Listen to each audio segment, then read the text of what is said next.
give you the latest from the campaign trail. The Republican candidates hot off their showing before 24 million people here on Fox Thursday night.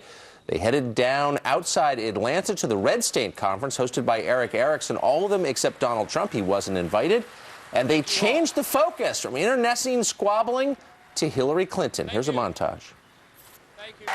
I cannot wait to stand on the debate stage with Hillary Clinton and to make clear, if you vote for Hillary, you are voting for Iran to have nuclear weapons. If somebody wants to argue about my conservative credentials, you put my record against the headwinds I fought against the Clinton machine. I'm here to tell you today, I fought it, I beat it, and most importantly, by gosh, I live to tell about it. People are struggling today.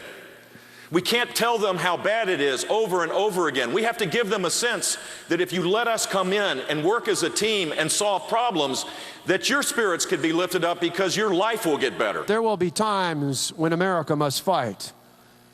And if we must, Americans fight to win. You see, the rest of the world must know that there is no greater friend and no worse enemy than the United States of America.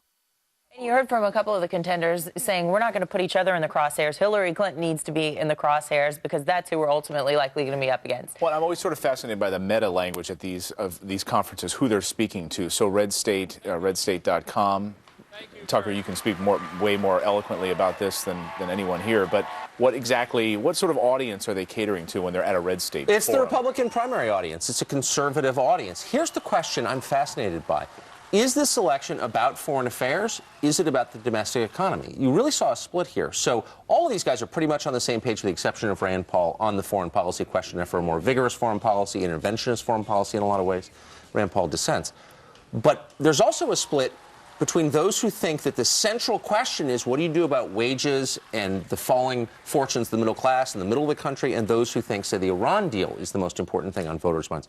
I'm not sure which one is right, but you really saw it here. Huckabee, Governor Huckabee, we talked to yesterday, gave a really eloquent, I thought, speech about how people in the middle are really getting crushed by the policies of the Obama administration. Well, and that's the most recent Fox News poll showing that the economy sits at the top of that list. Foreign policy, not as much, much lower on that ladder. So speaking to that audience is probably important going forward. So the conservatives down south, let's head out west now to Seattle, one of the most liberal cities in the United States. Bernie Sanders was there. He was set to take to the microphone about the 50th anniversary. It was a celebration for Medicare, and he gets the microphone ripped out of his hands after only for a few seconds speaking, thanking everybody for being a progressive city. And the Black Lives Matter folks rip the microphone out of his hand, and here's what ensues. We thank you for honoring. Thank you, Seattle, for being one of the most progressive cities in the United States of America.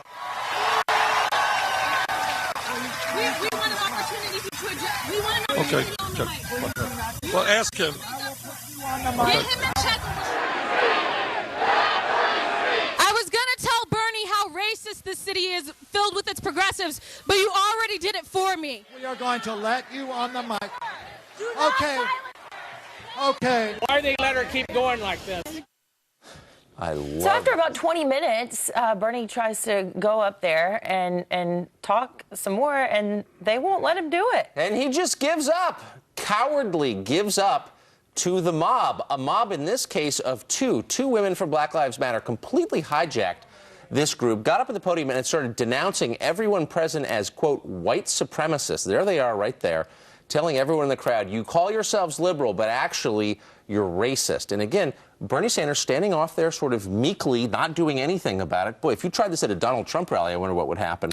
Probably have a pretty different ending. But Bernie Sanders kind of gave up and said, I'm not talking. We've seen some Donald Trump, shouters coming through some of his events, and he just shouts them down, and he fires right back, and, of course, they're hauled off. But he doesn't have anyone taking over the microphone. I don't know, what would you do? I mean, it didn't seem like he had a security group that could come in like Secret Service, like Hillary Clinton style, or keeping people roped off. Well, you would stand up and you would explain yourself, as what candidates are supposed to do. By the way, this is inevitable. The increasing radicalism on the left is, of course, ending up in what you're watching now, a place where nobody can talk. The revolution always consumes itself. You think Bernie Sanders is the most liberal person in the Democratic Party? You're wrong.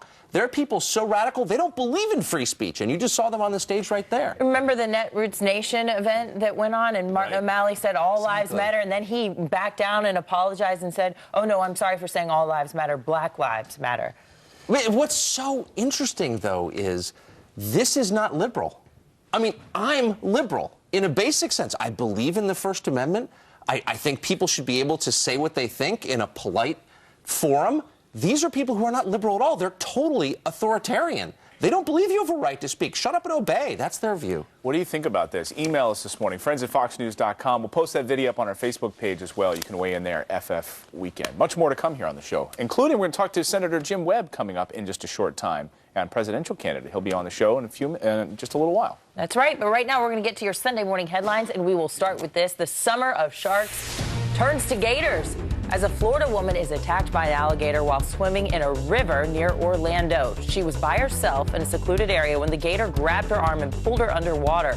A person canoeing nearby heard her cries and pulled her to safety, beating the gator with his paddle. He then brought her back to shore. I seen the lady, like she was in shock. Her arm bit off here.